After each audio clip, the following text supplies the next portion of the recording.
Oke, setiap CRS juga memiliki koordinat ya, yang berbeda-beda sesuai dengan letaknya. Nah, di situ ada memiliki kode unik ya, untuk merepresentasikannya, yaitu dengan EPSG code atau kode EPSG dapat dicek melalui site epsg.io. Jadi teman-teman bisa klik nanti sumber ini, dan seperti apa bentuk batasnya, dia bentuknya seperti ini teman-teman ya. Jadi misal wilayah Sulawesi, Indonesia Barat batas ya dari Indonesia Timur, Kalimantan itu memiliki lintang selatan dan utara atau menggunakan EPSG 50S ya atau 51. Kalau kita masuk di 40 3849 ya, nanti kita akan lihat di Quantum GIS langsung. Nah, kemudian ada Universal Transverse Mercator atau UTM ya. Teman-teman biasa dengar apa itu UTM?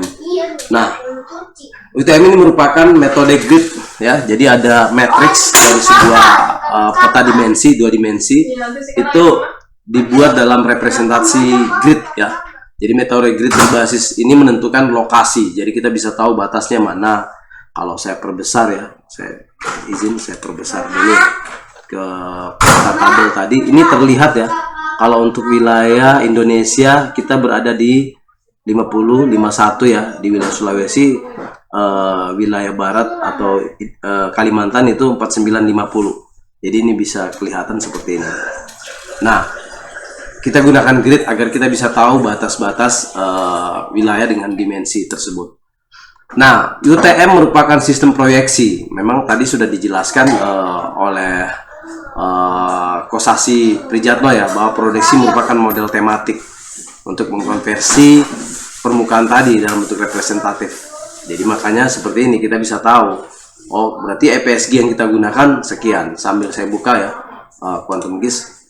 Kemudian pembagian di Indonesia kita perkecil ya, kita ambil wilayah Indonesia dari 48 sampai berapa nih, Papua ini 65 ya. Nah, UTM cocok digunakan di Indonesia, merupakan sistem proyeksi Mercator yang cocok digunakan untuk daerah wilayah Katulistiwa sih sebenarnya. Jadi kalau kita lihat lintang nolnya itu seperti ini Katulistiwa.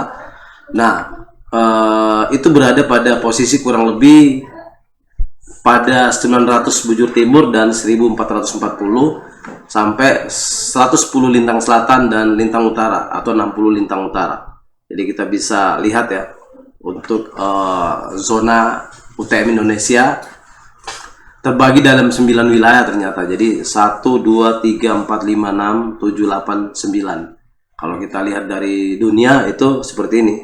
Ini batasnya ya, sampai 9 wilayah. Oke, jadi zona UTM itu yaitu dari 46 sampai 54 ya. Kita kunci di Papua ya, 54S dan North ya, South and North ya.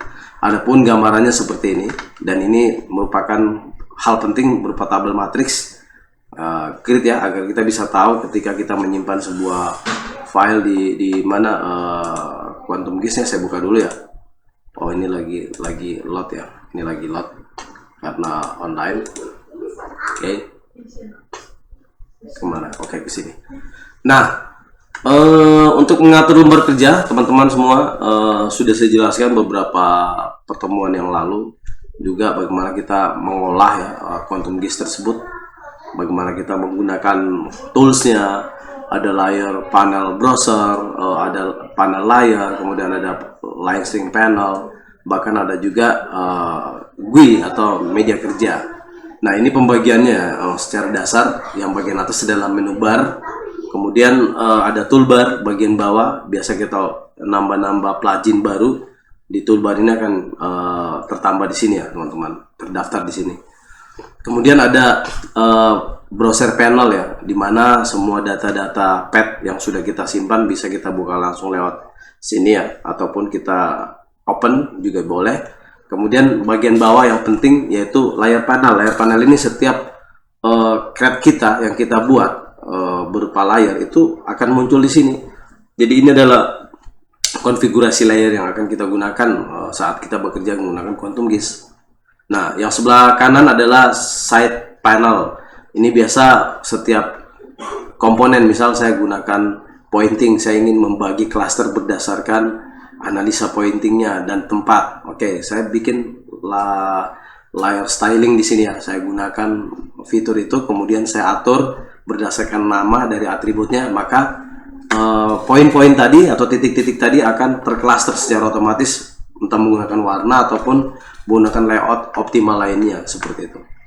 Nah, yang kanannya adalah lembar kerja ya. Kemudian bagian bawah ada status bar ya, untuk pembacaan koordinat juga dengan scale dan magnifier. Ini juga terlihat di sini. Oke. Nah, kita lanjut untuk melakukan setting lembar kerja. Ini saya ajarkan di video. Nanti teman-teman bisa cek di Innoform ya, channel saya. Ini singkat ya kalau saya jelaskan dengan video. Kita langsung ke tampilan setelah kita buka seperti ini ya. Kemudian ada penjelasan singkat tools dasar dari Quantum GIS yang teman-teman harus tahu juga, yaitu toolbar untuk berisi tools yang membuka lembar kerja baru, menyimpan, membuka project, print out, bahkan sampai style manager itu bisa dilakukan di toolbar. Tadi kita sudah lihat bentuk layout toolbar di mana. Kemudian ada map navigation toolbar juga untuk tools yang berguna sebagai navigasi utama, misal seperti hands, kemudian fixed layout, kemudian ada zoom in, zoom out ya, sampai bisa juga preview teman-teman. Nah, untuk fitur lain ada seleksi toolbar, atribut toolbar, data source manager. Ini yang paling penting ya, data source manager kalau kita mau import data atau ekspor data ya, ini bisa digunakan, atau membuat layar baru. Ini sangat penting. Ini juga nanti kita masuk di materi kita, bagaimana kita menggunakan data source manager pada toolbar. Jadi kita bedah satu-satu. Yang berikut adalah digitizing toolbar ya, berisi tools untuk mengaktifkan mode editing. Biasa kalau sudah punya layer ya teman-teman, ingin merubah atribut atau nilainya, itu teman-teman bisa gunakan digitizing toolbar. Jadi berupa pens ya, pensil, kita klik aja yang warna kuning, nanti otomatis objek layernya akan bisa kita edit ya, seperti itu. Nah, untuk import layer saya akan jelaskan di video, belum sempat karena harus ngajari teman-teman survei ya, seperti data Excel ini.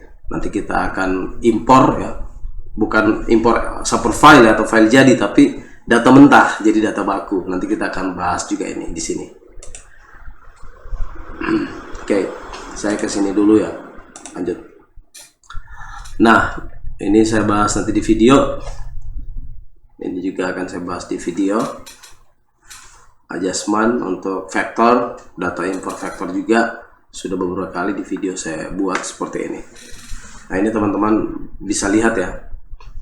Oke, ini saya akan praktekkan. Nah, terkait dengan CRS tadi, ini contoh EPSG yang kita gunakan. Jadi wilayah standar defaultnya untuk Indonesia itu 4336 dengan WGS 84. Ini standar.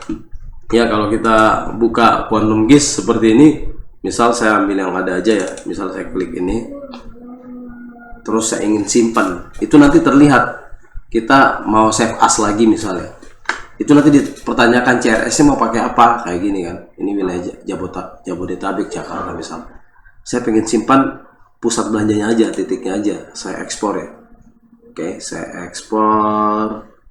Bentar, layar saya udah rusak matriksnya. Nah, ini ditanyai kalau kita mau nyimpan, mau pakai yang project, default, atau menggunakan yang lain. Kalau misal saya lagi ada di wilayah mana gitu, misal saya ada di wilayah Kalimantan, misal UTM-nya saya pakai 50 ya, Nord, atau saya gunakan yang UTM zone 50S ya, EPSG. Ini berarti masih wilayah sini nih. Kalau saya pakai default, kalau misal saya geser ke sini, berarti saya harus ambil yang wilayah Kalimantan ya. Ini terlihat di sini ya teman-teman. Saya perbesar. Nah, ini zonanya sampai sini, sampai di batas Katulistiwa. Jadi misal mau balik papan, berarti cocoknya ini ya. Kita ini cocoknya boleh ambil yang south-nya aja ya. Gak usah yang north. Kalau yang north itu kita boleh lihat ya. Dia wilayah dari batas Katulistiwa ke utara, ke atas ya. Kalau kita ambil yang ini sebenarnya teman-teman, ini boleh kita klik kemudian oke. Kalau saya ada di Kalimantan, kalau saya ada di Sulawesi atau wilayah lain, saya ambil yang general, yaitu ambil yang EPSG 4326 atau yang standar.